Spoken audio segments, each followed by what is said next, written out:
Ils sont partis de chez eux dimanche soir pour prier dans la paix. Ils ont quitté le monde des vivants, abattus par une haine absurde. Quelques heures avant la cérémonie, ils étaient déjà plusieurs centaines en file, sous le soleil éclatant de l'hiver, venus pour se recueillir avec leur famille, peut-être pour qu'une certaine lumière vienne apaiser leur douleur. Qu'il repose en paix. Qu'il repose en paix. Karim Hassan, Khaled Belkacemi, Aboubaker Tapti. Ils étaient père, mari, amis. C'est en prière devant les cercueils que la cérémonie a commencé.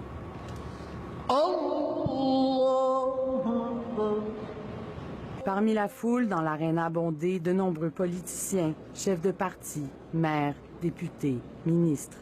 Le premier ministre du Canada, Justin Trudeau, a rendu hommage avec chaleur aux trois pères de famille. Le rêve de Khaled, de Karim et d'Aboubaker, c'est un rêve que les Canadiens, d'un bout à l'autre de ce pays, connaissent et partagent depuis des générations. Celui de donner à nos enfants le meilleur du monde. Surtout, le peuple québécois a dit oui. Oui à l'écoute. Oui au dialogue. Après le premier ministre du Québec, Philippe Couillard, c'est un maire de Québec éprouvé, ému, qui a voulu parler de ses concitoyens, de ses voisins, de ses amis. Que leur sacrifice soit le ferment d'un nouvel espoir pour nous tous et nous toutes. Merci. Dans la voix du maire de Montréal, hôte de cette cérémonie funéraire, une colère sourde. Il est temps de réaliser que les mots prononcés ont un impact.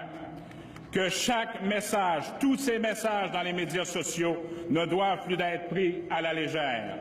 Et il n'est pas le seul à avoir montré du doigt une certaine islamophobie. À cause de ces messages qu'il a pu recevoir, un jeune homme a dégénéré, victime de ces paroles haineuses. La cérémonie s'est terminée comme elle avait commencé, par une prière comme un dernier hommage aux victimes, avant que leur corps ne soit rapatrié dans leur pays d'origine. Émilie Dubreuil, Radio-Canada, Montréal.